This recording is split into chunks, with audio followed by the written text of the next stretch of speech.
gonna just go around and let people introduce themselves. And Olin, if you're recording, you are recording, great. So yeah, Olin, why don't you introduce yourself next? So my name's Olin Jenner. I'm a graduate student at the Muskie School studying public policy. And part of that is I have a graduate assistantship through the school with Friends of Woodford's Corner. So I spend about 20 hours a week working with the organization, doing a lot of the administrative behind the scenes stuff that small nonprofits need done. And then also attending all of the meetings. So it's a pleasure to be here. Thanks, Olin. Amy? Yeah, I'm Amy Guerin, and I am the program director at Portland Downtown, the Downtown Improvement District for the downtown.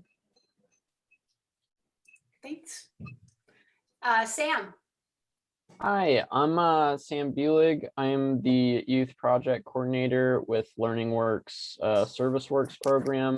So we help young folks complete mandated community service hours. And we also have a partnership with the city and downtown to remove graffiti. So I'll pass along to Tim. Thanks. Tim Delahanty, director of the Service Works program at Learning Works, and Sam summed it up. Great. And so our hope tonight is to just address, there's ways to address our lovely graffiti blooming problem, which I understand is also blooming all over town these days. Yeah, and so I'm going to let you guys just kind of follow the agenda that you had. And I think, Amy, we were going to start with, I can't remember the agenda. We said which order? Well, we were going to start with Rich. I just texted him. Have we heard from Rich? Is he on his way? I haven't heard from him. He had originally said he would be here tonight. Yeah. All right. Well, why don't we start with Tim and Sam talking about what they do with Learning Works, and because I think that they could be interchangeable with Rich. Great. Good thing. Yeah, I reached out to him as well. I haven't heard back. Yeah, so Sam and I both work for Learning Works in the Service Works program. The mission of the Service Works program is to provide youth with community service opportunities. They may be fulfilling those service obligations through court, juvenile corrections, or perhaps school in lieu of disciplinary measures. One of the greatest partnerships we have is with Portland Downtown and the city of Portland, where we collaborate on graffiti removal projects. And most recently, having murals put up in place of spots that are usually hit pretty hard by graffiti. So we implement restorative practices and trying to reduce antisocial behavior and crime, and increase community connections. And doing the graffiti project with Portland Downtown and the city of Portland has really been beneficial to those practices that we implement. Sam, I'll pass it to you if you want to add anything. I think that about sums it up. Well, just to kind of give an idea though of what we're doing day to day. So we have a list compiled of outstanding graffiti requests, and we kind of strategize around basically what to take down. So the more requests or the more authorizations we have for our services in like the same area, the kind of more efficient we're able to work. So I think that's kind of a bit of why I'm excited that this meeting's happening. But Tim, I'm going to volley it back to you. Would you mind explaining like the authorization process? Yeah, certainly. Thanks, Sam. Thanks. So with the authorization process, basically what it is, it's a waiver that folks can sign to allow Service Works participants and staff to remove graffiti or paint over graffiti, or perhaps install a mural at that location. Again, it's a free service. There's no cost associated with it. Also, I just kind of wanted to give folks a picture of numbers wise what we're doing each year. So in 2020, across the entire city, we removed 17,526 square feet of graffiti. So that was a little over 1,500 tags. which is a pretty large amount. And then we did even more in 2019. We had just over 19,000 square feet removed and a little over 1,800 tags removed. So it's a pretty large amount. Yeah, again, the best ways to prevent it. I just got a text from Rich. He said he's going to try and join in a second here, and he could probably speak to this more. But as far as deterrence go, murals are really like the most productive way, I think, to avoid further graffiti vandalism, because not all graffiti is ugly or necessarily bad to look at. But if we can install some good looking murals and folks can get behind it, I think we've got some great examples around town. I don't know, Amy, do you want to pick it up from here, or should we wait for Rich? No, I'm happy to. I was wondering if Phyllis and Brenda could introduce themselves, just so if there's any context that I could make sure I'm speaking to, if they're interested. I'm happy to introduce myself. I've been living on Wellington Road for about 15 years. I'm a transplant from Minneapolis, from the inner city. I lived about 8 blocks from where George Floyd was killed. When I first moved here, I was really upset about the graffiti.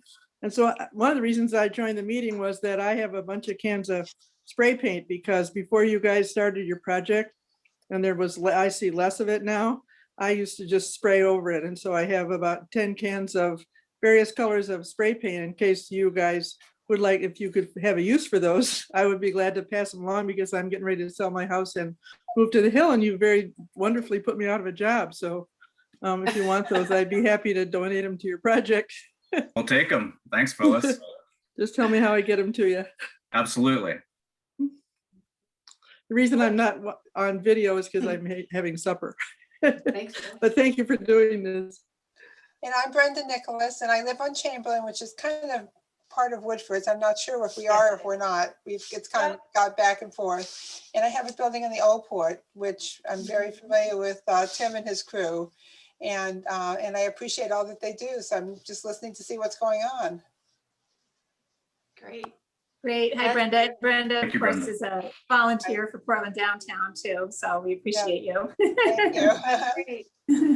Yeah, so Rich texted back. He'll be hopping on, but so I'll just start with the work that we did. So Rich will talk a lot about like ordinances and how the city manages that sort of thing. But I'll talk a little bit about the focused effort that we took on last year. And I have a presentation here that I can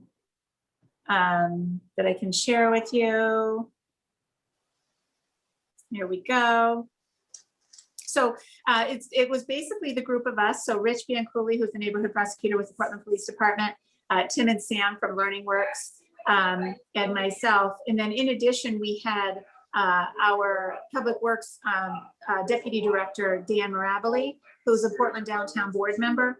He also was on the team with us, but he's not here presenting today. It's like you know you want to. There we go.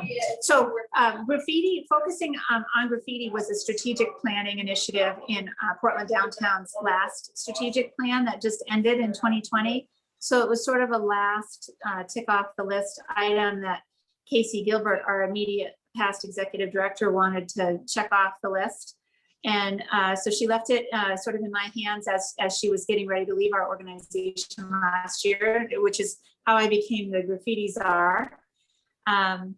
So we already had some great partnerships in place. We work really well with Rich, with Tim, and now Sam, with Learning Works and with the city. So we had this really fantastic partnership in place already. And that was, I think that the consultant we hired was really impressed with that. But what we ended up doing was hiring a graffiti consultant. He had approached Casey about, wondering if we would be interested in his services. He just has written, I think like a dissertation approximately on graffiti. My slides are moving kind of slow. Here we go. And one of the first things that he sort of assigned to us was getting an idea of what our problem with graffiti was and understanding the problem. So here's some images of downtown. Some of the things you don't think about when you think of graffiti is, you know, on the far left there, a utility box with stickers all over it. That certainly is a mess, and doesn't make the place look very nice or welcoming. And the little bits of marker on the fence there as well, that's some of the things that we see a lot.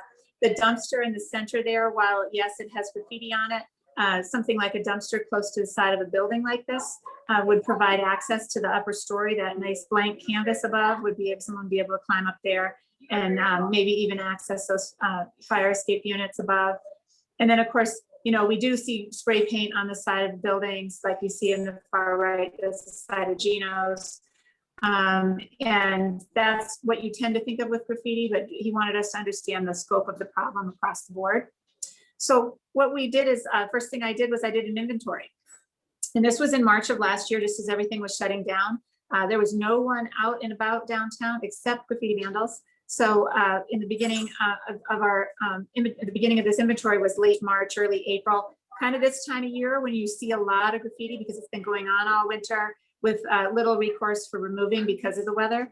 So I documented 347 incidents of graffiti, and that includes spaces like you just saw in those images, utility boxes with stickers all over them, or spray paint on the side of the building, etc.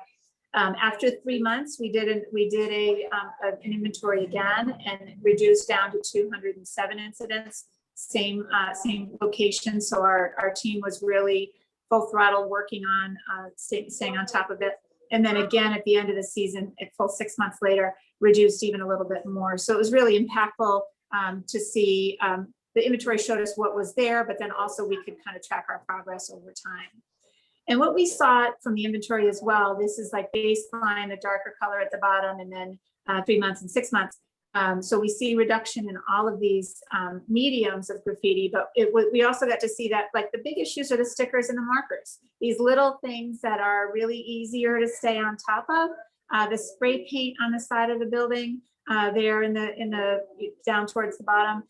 Not as much, but it certainly covers a bigger surface. You know, I'm counting that, you know, a spray paint on the side of the building as one incident, and as well a little cluster of stickers as one incident. So definitely that stands out more, but some of the smaller items we could keep on top of.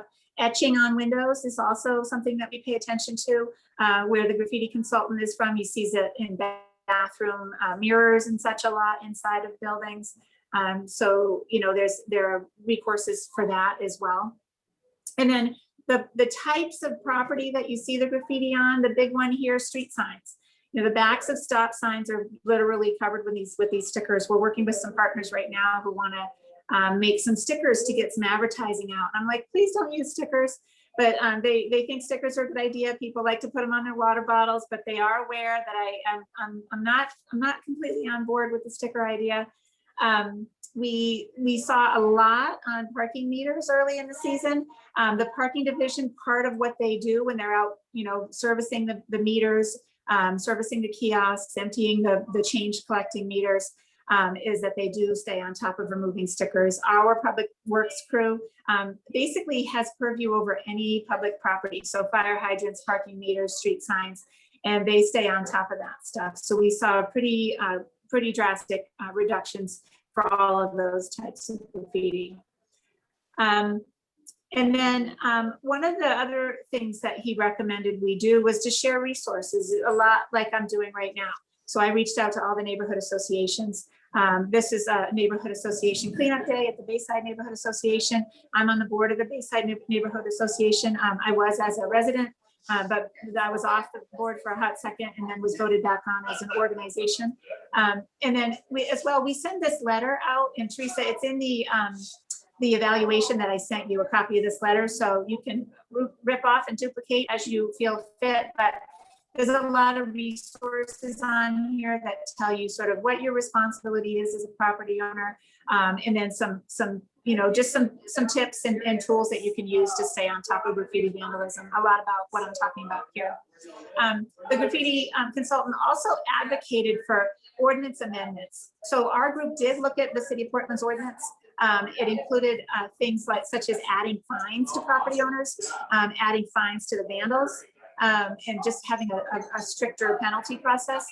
We decided at this point in the middle of a global pandemic, when the city was challenged by a lot of other things, that we would hold off on this issue right now. But we do have the ordinance amendments ready. If there were enough constituents coming forward to their counselors, for example, then we would be willing to bring this forward and share this with them. I can't remember if I've shared this with our district counselor or not. It was my intention to, but it's a sensitive subject right now. We don't want to be jumping ahead of all the other work that they have going on for something, you know, as seemingly insignificant as the issue of graffiti vandalism. So we're going to have this ready and we'll take it forward as it seems appropriate. And then another thing that the graffiti consultant recommended was to really encourage reporting.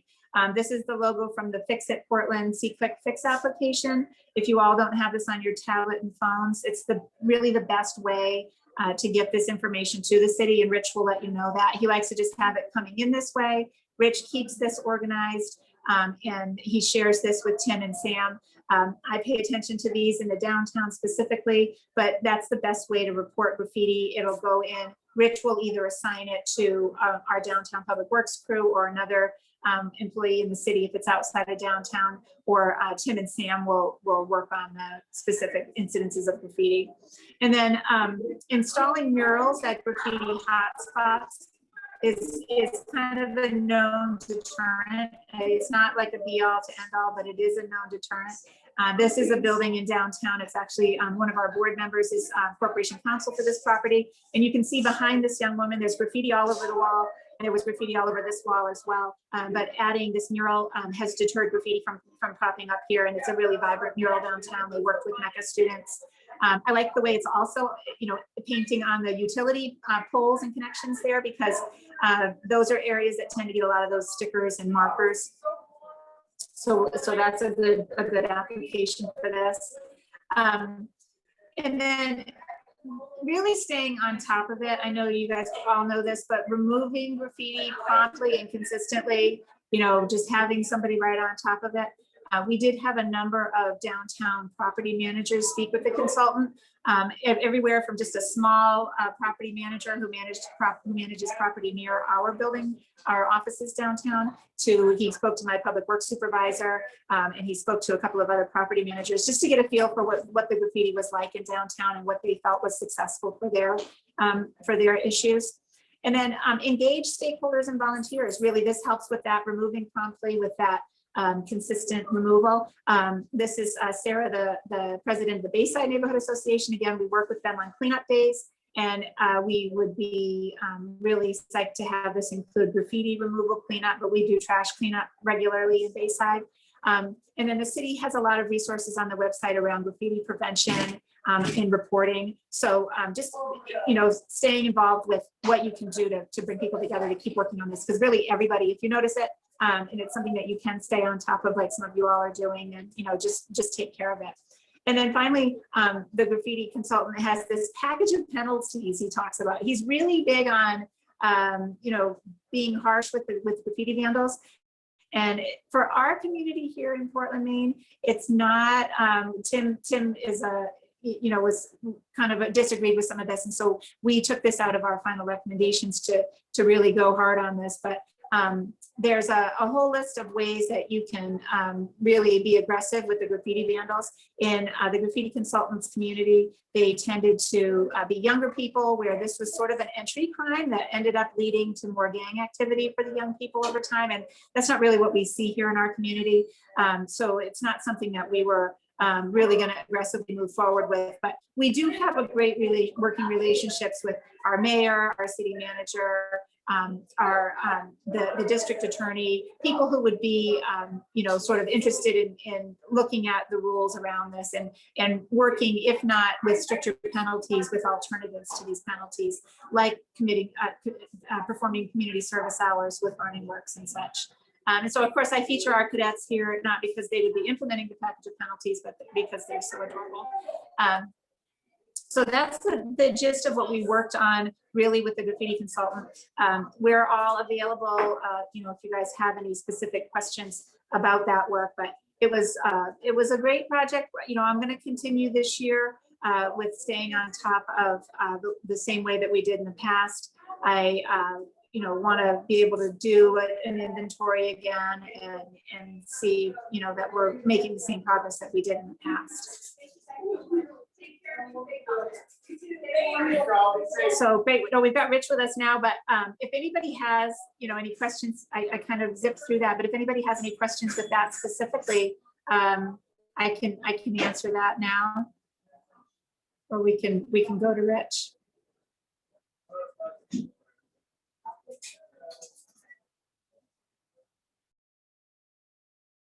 I'm on mute. There we go. I have a question, but just before I do that, there seems to be a second mic going somewhere, and I'm not sure if that's happening from, I think you have, are you using your phone, Amy, for audio? Now you're on mute. Now you're on mute. So you're not using the phone. Okay, great. I shut the other computer off, so I don't know if that's helpful. I'm not sure where there's a second echo. Somebody's chatting in the background somewhere. It's a lot better now. Yeah. I don't know how many of you guys remember party lines of telephones where you could, okay, some of us are old enough to remember that. So I have a question quick before we move on about inventory, how you guys accomplish that inventory. Because if we were to walk Woodford's Corner and do it, what's the way to approach? I like the layout of what you had. So Yeah. What I literally walked around downtown, the sidewalks from this direction to this direction. And, and I took photographs if it was something that I wanted to be able to save, and so that Rich could have it to accrue, the property damage amount that he needs to be able to prosecute. But I took pictures of examples like you saw there in some of the photos. But it was literally me out walking in late March, early April. I couldn't, it was like a couple of hours at a time, and then I was so cold I had to go back in. My hands weren't registering on my iPad anymore. But I've got a spreadsheet in my iPad, so I just literally went through and created a spreadsheet, and then I could download that to make those charts after the fact. we may have access to some volunteers from the high school, and I was wondering about sort of getting that format and then having some volunteers from the high school just walk our commercial districts streets and do the inventory for it, because they need community service. We need help. Yeah, so. If you'd like, I can send you sort of what the spreadsheet looks like. So, I mean, I could geolocate these on a map if I wanted to, because the way I put it in. But I have a spreadsheet that shows like the type of graffiti and where it's located, so that I could make those charts. I can send that to you if you'd like. I'll send you the Excel sheet that created those charts so that you can kind of see what I did. That would be very helpful, because we would love to do it right now. I know we are encouraging people, and Rich, you're going to talk about SeeClickFix. We are encouraging people to use it. I'm probably like one of the heaviest users out in Woodford's Corner, because I'm just like, it's such an amazing tool, but I'm not sure there's enough pedestrians on the commercial strips who know about it, who know how to use it, and will spot the what needs to get reported really fast. So, but I'm going to go ahead, and then Rich, if you wanted to go ahead and tell us SeeClickFix. Glad you're here. Yeah, sorry I'm late on the call. We're having some technical difficulties. We live out in the sticks, and it's a lot easier jumping on a Zoom call when I'm at the police department. But my name's Rich Bianculli. I'm the neighborhood prosecutor with Portland Police Department. So my the main part of my job involved with graffiti prevention is really keeping track of all of the tags and then passing them along to DPW, as Amy said, or Learning Works. So DPW handles the public side of things, public structures, streets, anything owned by the city. And then Learning Works responds to all the private property. I also am required to enforce the ordinance that we have. So we have a graffiti prevention ordinance here in the city. Due to the pandemic, we haven't been as hard on property owners. We haven't taken folks to court over the past year if they fail to give us an authorization to remove their graffiti for free, which doesn't seem like a hard ask, but you'd be surprised. It took about, I think it was about 6 months to get an authorization from the folks over at 700 Forest, the old Walgreens there, that's all boarded up. So that was quite a pain, but that was because they have out-of-state owners, and it was quite a long time, but we made that happen. So the other part of enforcement that I'm required to do, if we're not, requiring property owners to take care of their property, is to enforce against vandals. So if we find someone who has committed that vandalism, we can either summons them for a city ordinance violation that includes $500 penalties. It includes requirements for community services, or if it rises to the level where we can find a tagger, we know their tag, and once we find them doing one tag, we know that they've done that same tag probably between 10 and 50 times. So I can use that see-click fix information that we've been recording, that the public's been recording, property owners have been recording, and we're allowed to tie all those tags together. And the DA's office is right on board with that. If we can get the property damage over $2,000 and document that with property owners, we can actually bring a felony charge against folks. There's been folks that have actually served time for graffiti. It sounds crazy. There's been individuals that have served time multiple times. So, we have one individual that's served over 2 years in jail just for graffiti offenses. Sounds wild, but it does happen. So the other side to the whole graffiti solution is really see-click fix. We use that to keep all of our data. It's an easy way to store the photos. It goes on their server. We don't have to clog our server with all that information. So the best part of the app is, you put it on your phone or your tablet and you take a picture. You're out in the environment. It geolocates, so it knows your location. It gives us a pretty accurate address. It's off every once in a while, but then that picture goes online. Everyone knows it's there. Folks that are about to report that same graffiti can see it's already been reported on the app, so it avoids giving us duplicates a lot of the time. But then that goes into our graffiti tracking system where we prioritize the graffiti. So if it's a high visibility area and a very big tag, that has more of an impact on the city and the public. So we'll give that a high priority. We have an extreme priority category as well for vulgar tags, anything with swears or childish anatomy drawings. And then we'll have a medium priority based on the size. It's not as big or it's not as visible. And then a low priority for things that are hidden. You're not going to see when you're walking down the street, but it's still graffiti, and we still have a no tolerance for any types of graffiti, whether it be stickers, paint, markers, etchings, as Amy indicated before. So we really like to use the see-click fix application. It can be used for anything. You can report, potholes on there, streetlights that are not working right. Traffic will go out there and change the timing of lights if folks are having issues at lights. It really can solve a whole lot of problems, any quality of life issue that you're experiencing here in the city. So we like it, and we love our relationship, not only with Portland Downtown, but with LearningWorks and DPW. We're kind of like a really tight-knit team. Everyone knows what's happening at all times. If something's trending, if we have a certain tagger that's trending in the area, we know about it, and we're trying to get out there to address it sooner rather than later. And for property owners, the best thing to do is to remove the graffiti as soon as possible. You may get tagged again, but eventually the taggers will understand that there's no point to leave their tag there because it's not going to last. Taggers like locations that folks aren't maintaining because they know they'll put up their tag there and they'll see it a year later. So we don't like that when that happens here in the city. Besides that, if folks do have their own materials and they can perform the graffiti removal themselves, we really appreciate that. I mean, I'm not going to name names, but we're here in the middle of a pandemic and we're doing free graffiti removal for everyone and anyone in the city. But I mean, there's multi-million-dollar property owners that are getting free services from us. And I think it's a shame because LearningWorks should really be helping the folks that need it. But we're not discriminating this year. But we have a lot of property owners that really do lend a hand. If they can't do the work themselves, they'll provide us with the paint. It's really important to get that matching color, especially when you have a really nice facade. So we're happy to work with folks. If they run out of paint, we can get a color match if they have that color code. We're happy to work with them on any type of removal. If they don't want us to use a pressure washer, we can think of other solutions there.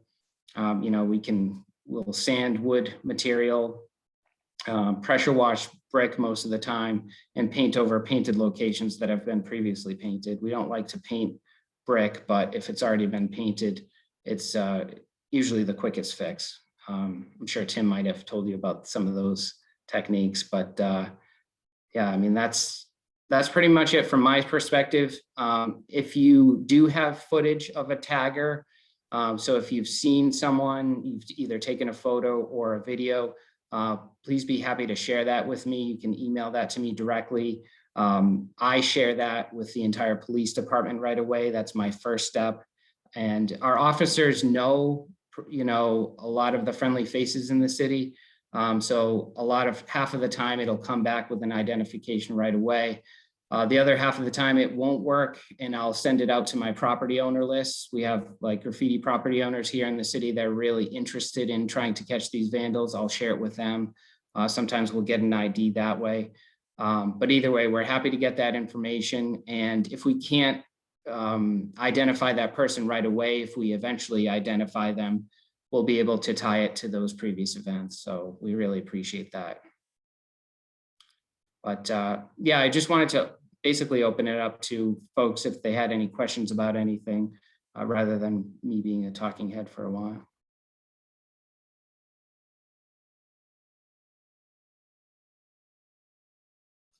Let me unmute myself again.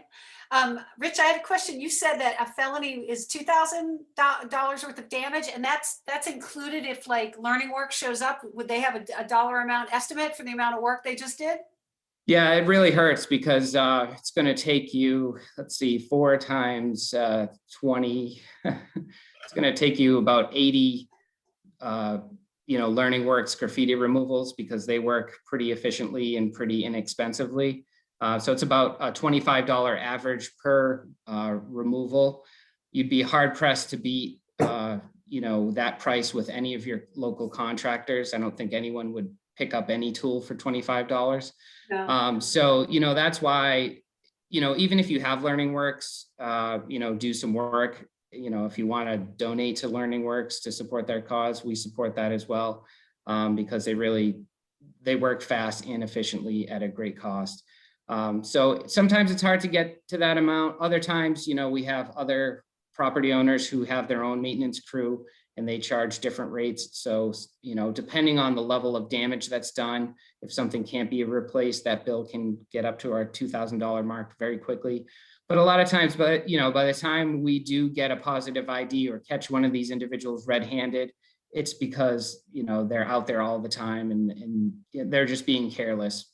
Because I can't tell you how many times I've seen video of a vandal doing their vandalism, and then, a living soul approaches and they stop working, they change their activity, it looks like they're smoking a cigarette, that person goes by or that car goes by, then they resume the work right away. And we're seeing this from security cameras on buildings, which are great, but the problem with security cameras is you have to keep them out of the reach of the vandal. So you're not going to get a real close up on the face. Everyone's wearing masks now. So everyone looks like a ninja, and it's quite a problem. It seems like some of the buildings too that like just have added, a few of the buildings out here have started adding lights. Those that have been were properties, empty vacant properties for a long time, now that are being rented or being upgraded and are adding lights, and that seems to make a big difference. That there's lights from the top of the building down onto the building, which seems to be, I think of the one right after the railroad tracks, the brick building that's really, there's a new cannabis store, I believe, going in there soon, but since they've upgraded, but their fence gets tagged constantly, that long fence along the tracks, and getting a mural there would be outstanding. If we could get a mural that said, "Welcome to Woodward's Corner" on the fence. Yeah, the train track area, especially along Forest Ave, Yeah.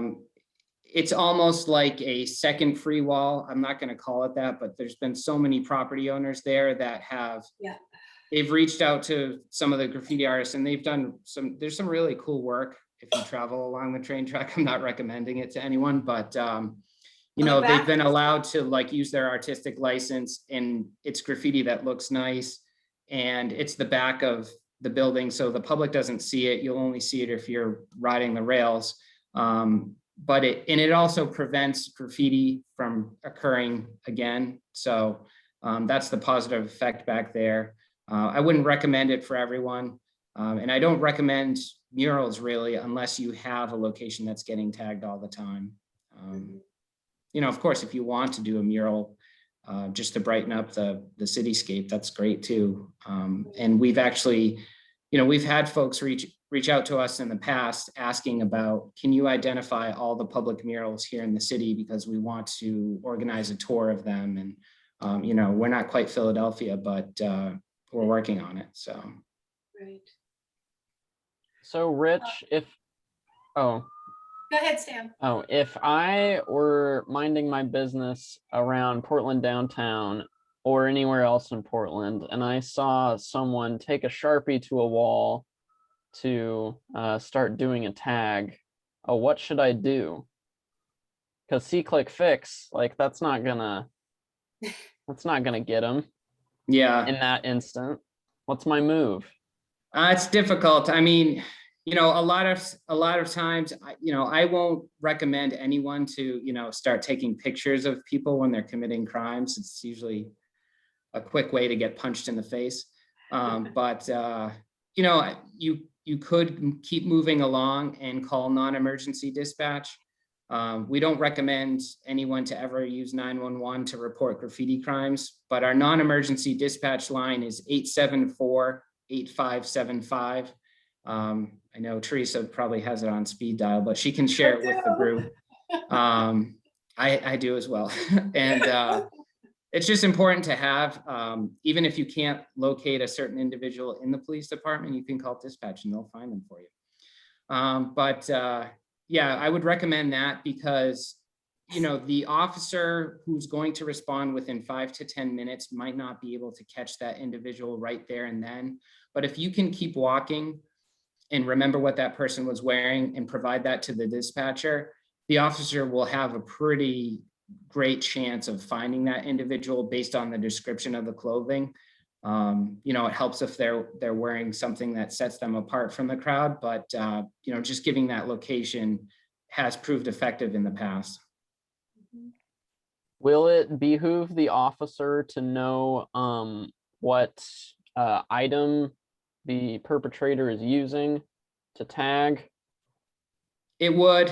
You know, a lot of times, you know, we'll have people provide a description that there's a vandal committing an act of graffiti, but you know, they don't tell us what they're using.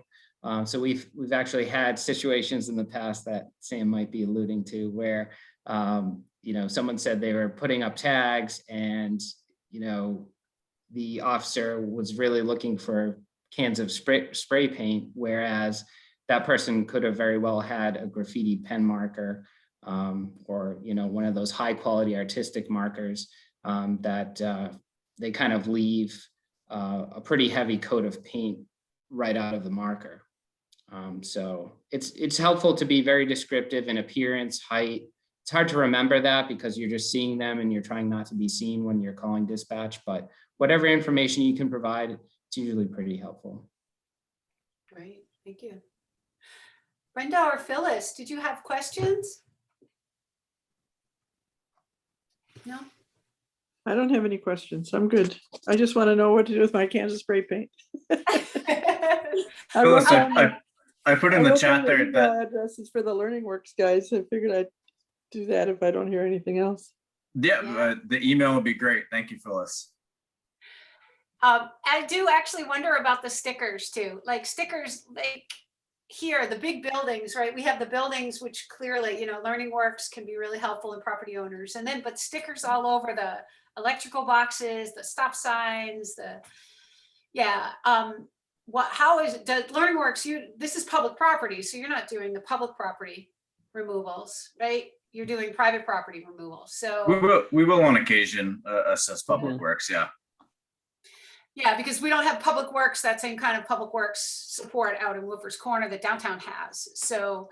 I mean, Yeah, Public Works, they do travel though, even though they're really kind of tailored for the whole downtown Portland removal projects.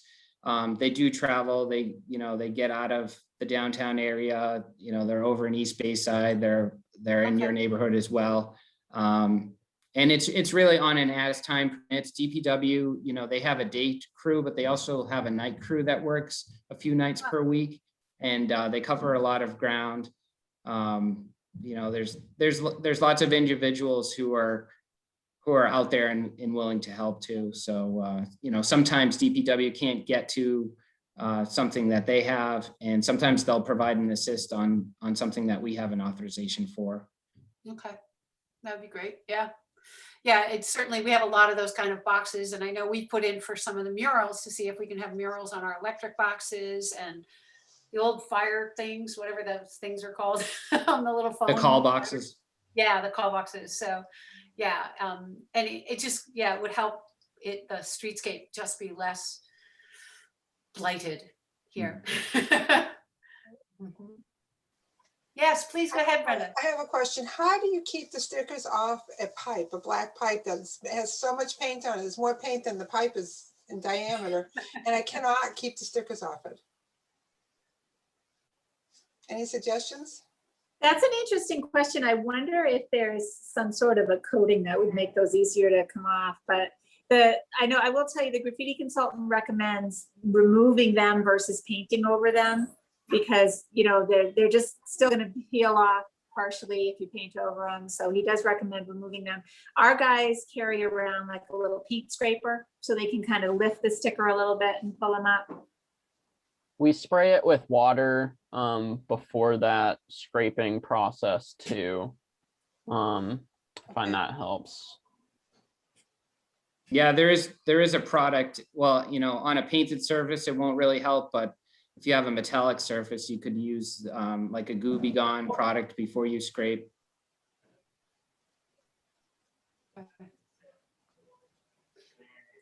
Yeah, it's the level of persistence of doing this. Rich knows that I recognize a lot of the taggers at this point. I'm like, and I was out in Westbrook not long ago and saw a tagger from here. His tags all over Westbrook, and I was like, I am so upset. So, I see folks from Portland and Portsmouth, Boston, Worcester. I'm like, oh, there's a Portland guy. I know that guy. I I live pretty close. texted you Rich, I remember I texted you like a tag in Boston one time. I was like, they're down here. I'm amazed, but I live pretty close to Cornelia Warren Field, Teresa. So I think we've seen the same tags. Yep. And Oh, I'm just on my off time. I don't let Rich know about them, but I shouldn't be saying that in this venue, but. There are points where I have to put a limit on myself walking the dog in the neighborhood. I'm like, Teresa, you've already done 5, stop, right? Just finish the walk to the park. The dog is trying to go here. But I have to say that it has made a difference. It does make a difference. The C-Click fix is amazing. And we have had some property owners ask about murals and some mural assistance. So trying to help figure that out for them about the funding and the get in touch with muralists. Some of the cinder block buildings, they're just not attractive buildings anyway. And so, I mean, pretty much the only way to make them attractive is to mural. I would love to get a list of any mural artists that you guys have, just so that I can pass it on to some of the property owners. There are about 5 or 6 people who said they were interested in this, but also then didn't make it. And some people who knew they wanted to watch this after, because they were really concerned about the graffiti on their buildings. So wonderful. Any other thoughts or questions, comments? I'm so glad. I'll just add that that's, really the big thing is what you're doing, staying on top of it consistently, reporting. That's what the graffiti consultant recommended. Just, be aware of what you've got going on and stay on top of it consistently. Using high school students for volunteers, like he would be thrilled with that idea. He kind of has, one of the things he recommended, which we did, another thing we did not do is that, he's highly suspect of high school students as being graffiti vandals. And he wanted me to collect some examples of tags and share it with the high school principal. And we didn't really want to, fracture a relationship with the high school and do that kind of in an accusatory way. So we just, we didn't do that. But the fact that you're using high school students potentially for doing the inventory, I think could be a really good relationship building piece. Great. I hope we can get them. There's some that have to do community service projects from, what's it called? Chavris. And because, it's COVID year, it's been really hard to find projects to do for these seniors. So I'm hoping to get some to do. And this would be a project that could really help us if they were to do this. So, yeah. Yeah, I would really like to support all of the neighborhood associations. If you wanted to do a monthly, warm weather season graffiti removal day where we just organized it and whoever shows up, we'll have a list of properties that we have authorizations for, and it would just be, we would have all the paint for all the properties to match. We just go out and hit them just to lighten the load for Learning Works. I think it'd be a great opportunity. It's a good team building exercise for your neighborhood association and just great way to meet your neighbors. I think that would be there are people that would be happy to show up at these kind of events to do that. I mean, they show up, as Sam knows, to clean up trash on the railroad tracks. Man, it's like people want to pitch in and help out. I know that you've got some buildings already on the list out here for Learning Works, right? You've got the bakery and the artisan craftsman. Do you have a date set for that yet, or? No, but we don't. Our water pump and tank is still in the winterized mode, and until we have overnight temperatures that are, above freezing, then Right. we'll be there. But we've been in touch with everybody, and everybody's being super patient, so we appreciate that. If you can let us know the date that you're doing that, because we can put a call out for volunteers to show up. One, I think people would want to learn about it. They'd hear about Learning Works. We could make sure that there's like information about See, Click, Fix, et cetera, all there when you show up. And then people can come by and learn about what this is and how it works. Sure. Yeah, we can be in touch, Teresa. That sounds good. Thank you. That would be great. Anything else for Phyllis and Brenda? Thank you so much for coming. And you guys, thank you for being here. I love that we're going to make this even better, just like downtown. All right. Well, I'm going to let us go ahead and sign off. Thank you again. And I'm sure we'll be in touch. Thank you for doing it. Thanks so much, everyone. Thank you. Thank Thank you. you, everyone. Thank you.